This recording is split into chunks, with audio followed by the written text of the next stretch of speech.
করে ধরত করছি। এদের একটু জিজ্ঞেস করলাম পুরুষ দেখেছি কিনা। ছবি তুলেছিস?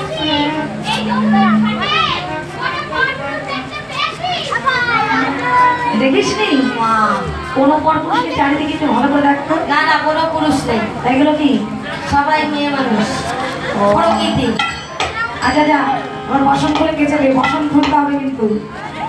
হরে কৃষ্ণ কৃষ্ণ কৃষ্ণ কৃষ্ণ হরে হরে